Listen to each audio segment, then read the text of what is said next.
Hello. Hi, I'm Paul. Nicole Munger. And Paul's last names are both the same. Today in my other discussion, I had to type my name and I spelled my name wrong. Oh, My own name. embarrassing. Okay, so our case on the Progreso, right? So this is just the Progreso case analysis. Once this case trips me out, it reminded me of my mission. Really? Yeah, because we always saw those little kiosks for like the loans. Really? Yeah, that's for Hispanic speaking. Okay. Let's.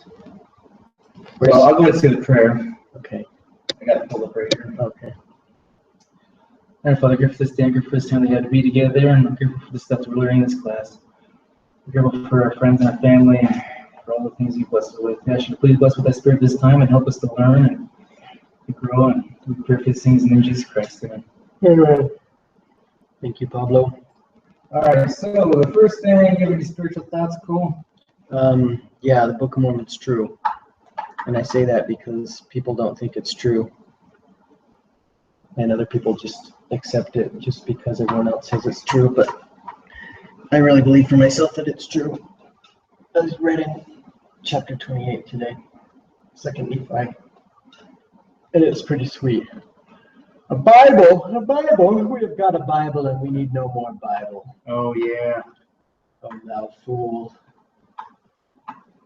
What think ye for the Bible? It is just cool. And just like, yea, there shall be many which shall say, eat, drink, and be merry, for tomorrow we die. And it talks about like the lull them away into carnal security. And I'm like, huh, that is so what's happening everywhere today in this world. Carnal security, people are just like content. That's what I see as people just content. They have everything they need, plus most everything they want. People are just basically living in a virtual reality. Just like, because you don't really need a lot of stuff if you're just scrolling all the time. You're just living vicariously through other people. And it's just like, you're just content. You're like, oh, I don't need God. I don't need religion. Look at all these, things of the world. Secularism and everything. It's just. I agree, and it's sad that when that was one thing when I lived at back out in Georgia, I was going to school there, is like people just don't know. They're doing what the world's told them to do, and it's all that stuff. Yeah, well, there's that. They don't know the difference. And then in contrast, there's people like in Provo and even here in Rexburg that's like, they know. Oh, yeah, I guess that's like, true. Oftentimes, they're worse than the people who don't know. I took a gal out last night. She kind of commented on that. Really? And she was just like, she told me like this big old story about her moving from Alaska, where her family's from, down to Provo by herself, living there for a year, then signing up and going to school, moving back to Alaska for the summertime, going to school, graduating from LDSBC, breaking off an engagement. Yeah, that she dated the guy for like 2.5 years. And she says, then she came out because he was self-centered and whatnot. She said that they were planning to get married, but she didn't get accepted to Provo. And so, but he was too prideful to come up here. He's like, I'm not going to go to Idaho. She said, but this is where I have to go. I don't have another choice now. He's like, oh, well. And so, Whoa. Anyway, talking about like this big old long journey she's been on and stuff like that. So I said, all right, after the whole giant like experience you've had the last couple of years, what's like your favorite part about it? And she's like, being temple worthy and actually believing in the church. And I'm like, okay, like that's pretty. I was pretty thrown off at first. That's pretty. Because she said that impressive. she was talking about like her before, like she went to college at somewhere else before she went down to Provo, and she said that what's it called? She said she wasn't living like a very worthy life before. Like she'd go to church and all that stuff, but not really like believe in any of it. So it's really, she said it made a difference when you actually gained your own testimony and whatnot. Yeah. So I think you're right. There's a lot of people out here, and I think that's one thing that's hard for BYU Idaho is that you don't know the people that are struggling or that don't believe in the church, because You just assume everybody, oh, they're all good, they're all at the gospel. it's usually a quick indicator if people don't go to church. If you don't go to church out here, you get thrown out of school. Yeah, It's really hard to tell when people are struggling with their testimony. yeah, because a lot of people just go through the motions. I feel like. Yeah.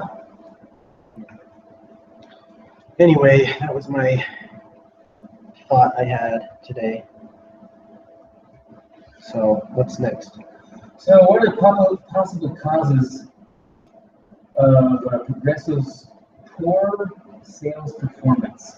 Oh yeah, we talked about this. So there's so much wrong with their sales thing. Yeah, one is everyone just speaks Spanish, so there's a huge language barrier. Except for the administration that all speak English. Yeah, so that's kind of the barrier. I think it's fine for them selling wise because that's their market is the Hispanic people. But as far as like the management telling them how to do it and what to do, Yeah. there's just a complete dissonance. They're talking about bringing in all these different MBA people and whatnot that don't speak Spanish. They have really white names and just assuming they don't speak Spanish. Well, it even said they don't speak Spanish. Yeah. Well, then saying that they only hired people that spoke strictly Spanish, and they moved those guys up to be the management positions as well as the AEs. And then when they have the Dudley guy come in to try to train him, like he speaks English, so he can't really communicate with him very well. He's supposed to be over all the DSW or DSM, whatever they're called. Yeah. So there's that. There's a language barrier when it comes like the chain of command. Also with the recruiter only speaks Spanish. Yeah, the head recruiter, yeah. And they only recruit people that speak just Spanish. I personally, like, that's good, but they should probably recruit people that are bilingual. Yeah, because they did have a good idea, like, okay, recruit people that are competent, that are very personable, that are intelligent, sophisticated. Yeah. You know, but I personally believe, like, if you're going to be doing business and you're trying to build a business, especially in the United States, these people need to know English. Like, this is America. Like, And we're not trying to sound ignorant. I speak Spanish. Yeah, I'm not. Yeah. Well, I guess there is bias in that. Yeah. But still, I mean. But if you look at the American market where everybody speaks English, where it's not, we don't have a national language, but it's the national language. Well, yeah. And they need to be able to speak it, because at the same time, like, there's other people that are in the same situation as the poor Hispanic demographic that he was talking about that aren't necessarily Hispanic. Yeah. So later on, if they want to, if they do want to expand their company into these other, maybe like a white demographic, you know, people that are White or Filipino or Asian or anything else in the whole world, black. Yeah, like they need to have a common language, and like if they just start the foundation with strictly Spanish speaking, that creates that language barrier, and then their company won't be able to grow. Yep. It'll be limited to just the Hispanic market. And I think another element that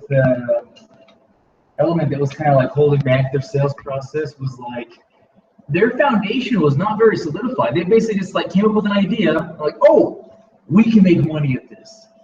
And so they just went out there and tried it. But they didn't have their information system, like their network set up yet. They didn't have like a training program made up for their AEs. Mm-hmm. All their DSMs, the little manager guys, they weren't trained in management. They were just really good AEs, and so they don't have any leadership skills. Mm-hmm.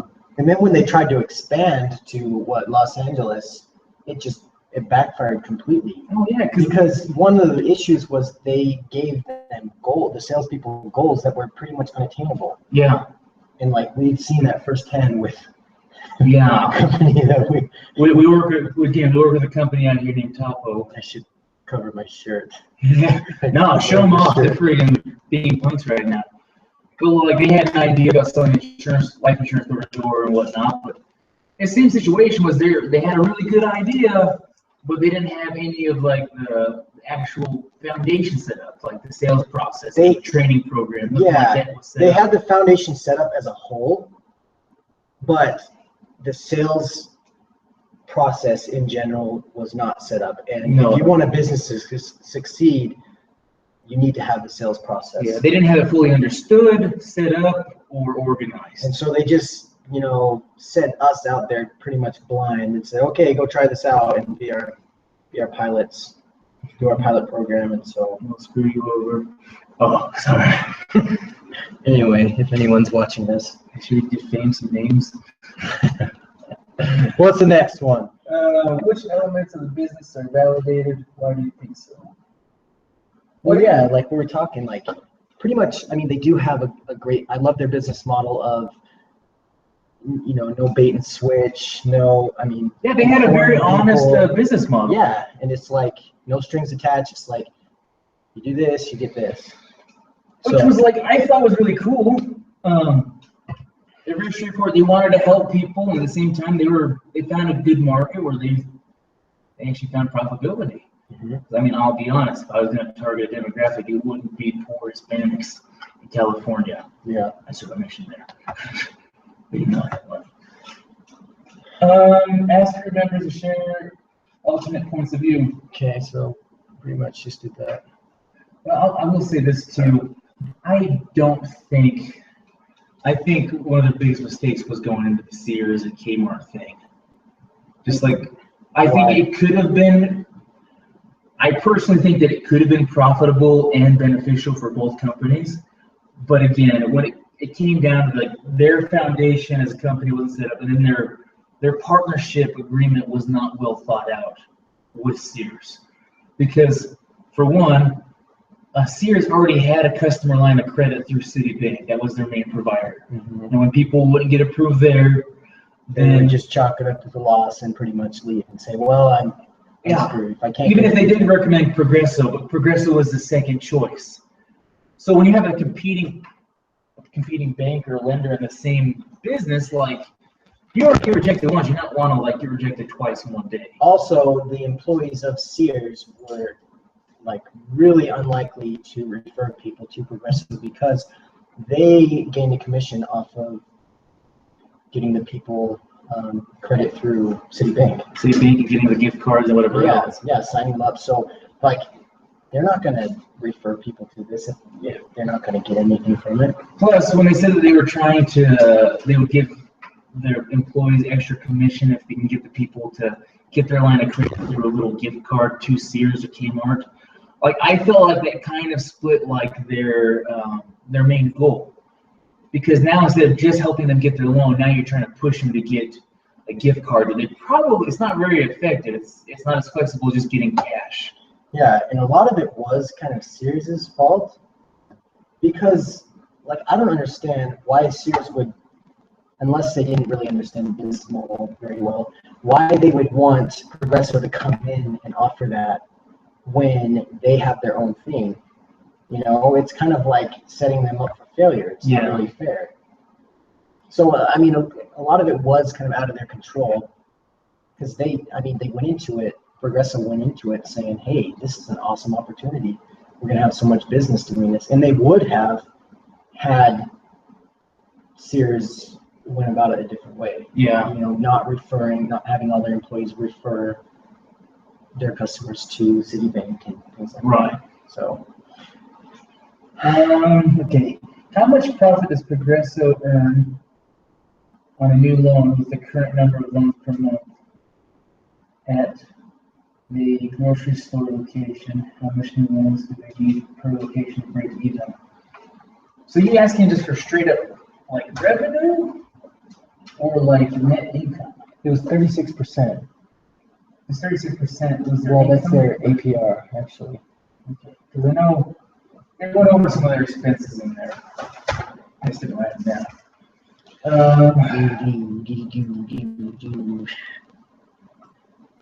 It's so bad. So, let's see what talks about that. Solicitado. So their APR is 36%. What does APR stand for? That's the annual percentage rate. So that's how much of the loan that they get back in interest? That's how much they charge them. Okay. So there's like, So there's APY, annual percentage yield, and then there's APR, annual percentage rate. So they charge them 36%. what was it, 1 million? Yeah. Okay. Yeah. So like if you get a loan at a bank, it's going to be like your APR 30 or 3.4%. That's how much interest you can be charged each year. I think. Don't quote me on that, Mr. Watcher, whoever's watching this. Mr. Watcher. This is Miss, if you're a woman.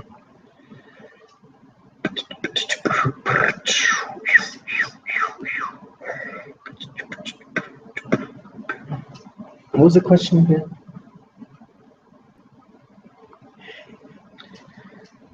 I said, what is Progreso's profit, and what do they need to, how many loans do they need to sell it to break even? On a new loan, the number. So Progreso's average loan was $900, right?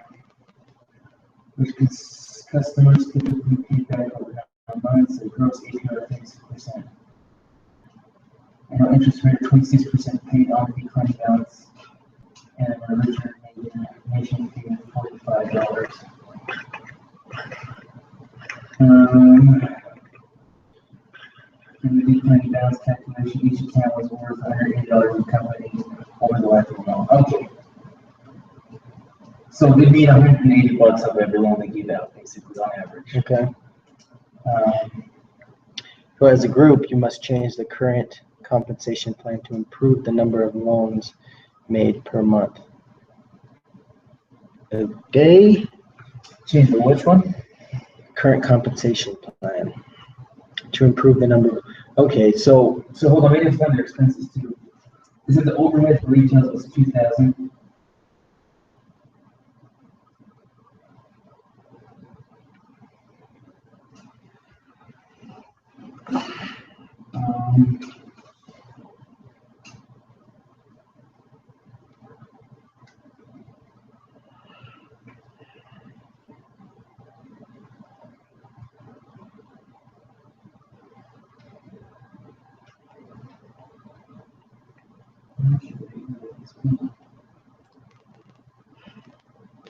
they were spending $1,000 per month. Did you already, or 2,000? You already got that, right? That's the overhead. Plus like their employees. So what are you looking for? So they're paying their employees $8 an hour. That's their base pay. Base pay plus commission. But it doesn't have how much commission is. The commission table's up here. It's pretty crappy, in my opinion. Oh yeah, I saw that. Okay. So $8 an hour. So let's say they said they have 2 people per kiosk. 2 times 4 is 80. 80 times 8. $640. So if they distribute 15 to 20 loans, they'd get $18 per loan. Yeah. That's what that's saying. On top of the base pay. So 40 times 8 times 2 equals times 4 equals. So for employees per kiosk, they're spending $2,000 in overhead and $2,560 for employees. This is a 4-week month, basically. So overall per kiosk, How many employees do they have? like, you say? How many employees do they have? The 2 to 3 per kiosk. Okay. So if we're just going to go based on the kiosk, they need to make over $4,560 a month. So if they're making $180 off of each loan, divided by 180 equals. They need to sell at least 25 to break even per kiosk. But again, that's not accounting for administration of the DSMs or the IS guy or the Dudley or other people. But just per kiosk, they need to sell at least 25.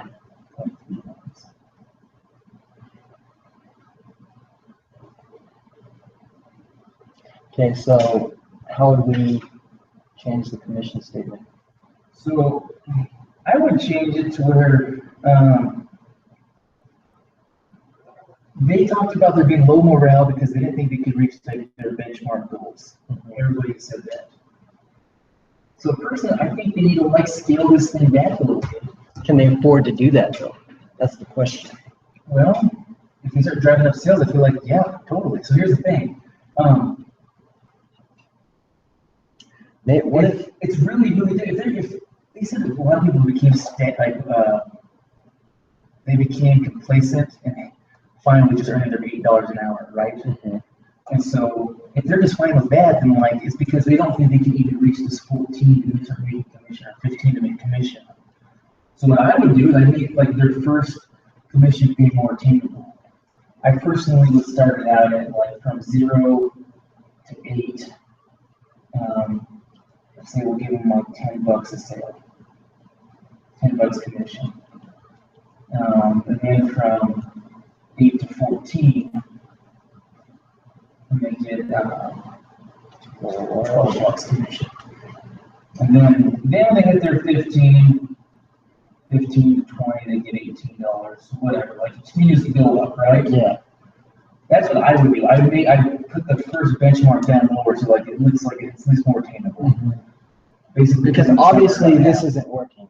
Yeah. Because they're getting depressed. Oh, I can't reach my goals. Okay, I just give up. Maybe even just doing 0 to 7, just cut that goal in half so they can make some more commission. But that's going to drive them like, oh, and when they finally reach their goal, like, oh, I can get to the next level. Yeah. Oh, I can get to the next level. Because when people, I feel like, I mean, I'm no psychologist or anything, but when people see that they're doing well and making money, they're going to be happy and they're going to continue to work hard. Oh, yeah, big time. Well, say too that they only do 7 a week. 7 a week instead. So you're gonna have what's it called? You have a total of 7 times 8. What is that? 60 or 56? No. What if they did number losing me? 7 times 8 is 56. Is that right? It was 6 times 8. No, 6 times 8 is 48. 7 times 8. 56. Okay. What if they did this? What if they did this? What if they this might be risky, but drop the base pay? Ooh. Make people less comfortable a little bit. Yeah. Is it $8 the minimum wage though? Yeah. So California. So I think that's what it said in here. So hear me out. If they drop the base pay, like if they get rid of it and just have it commission only. Oh, make them independent. So what would happen, or what could happen, is they would attract employees that are go-getters rather than employees that just settle. Don't have them, and then they wouldn't have to push for, oh, make this goal, reach this goal, because they'd be motivated. They'd motivate themselves because, like, if I don't sell anything, I don't make any money. So I'm going to work hard to sell. Well, yeah, if they just lower the base pay, just say, like, we'll sign you up, we'll give you like $150, $200 a week. Right now they're getting, I think it's like 8 times 40. It's 360. 360. 320? 8 times 40. 320, yeah. So even if they just gave them, like, even if they just lowered the base pay, said, hey, we'll give you a flat this so much amount a week, but then like that's still gonna motivate them. And then like later on kind of measure their performance, say, yeah, we're gonna give you this, but if you're not doing anything, if you're just kind of sitting there, you know, we're gonna have to let you go. Yeah. Or something like that. Well, say too that like if they reach their goal of getting they wanted each kiosk to do like what, 100 a week or something like that, or 100 a month. So they did 100 a month. That's 50 a person. Divide that by 4. They're only doing about 12 a week, 12 point something a week. Like, and that might be more attainable if they set this little bar lower so they can. And I think they could do that if they kind of reevaluate their sales process. Yeah. Have a better line of communication, better trainings, better pitches, Yeah. better marketing to attract more customers. And again, they got to get people that are bilingual too. Yeah. That's, I think that's all good.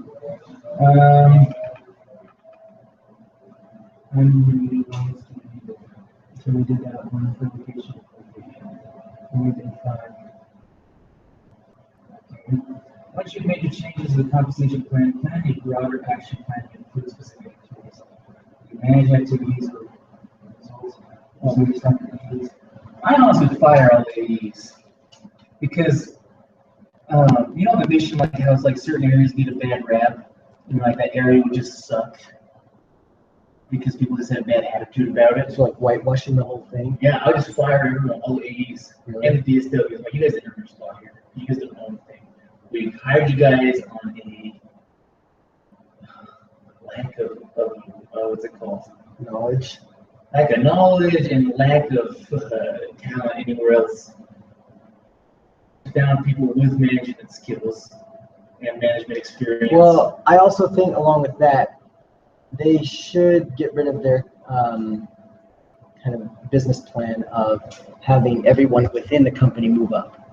Yeah, I think you're right. Because then they're just going to be backbiting and fighting for spots, and that's how it is in government, at least. Yeah, it's true. It's like, oh, who's going to get? Oh, he got the spot. Oh, he doesn't deserve it. Because they're working with them every day, you know. And then some guy on the outside says, okay, well, based on your performance, you're moving up. Plus, he said a lot of the managers, the DS and whatever they call it, they said they were kind of like rude, and they would just berate like employees, like the AEs, Oh, yeah. they didn't reach their goals.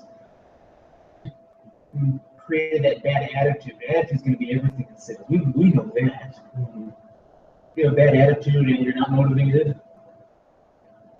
But again, I think, because I mean, if I personally was out selling, base pay just to, like, to be able to survive, and then you're having me like, but I can start making commission more easily for everyone that I sell. That's pretty good.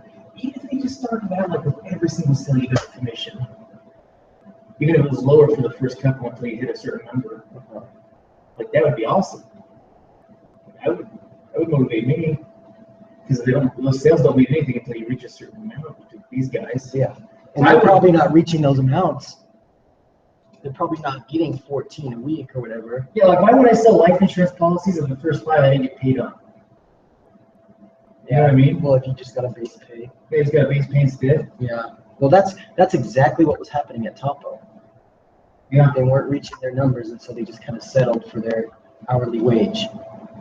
Yeah, you're right.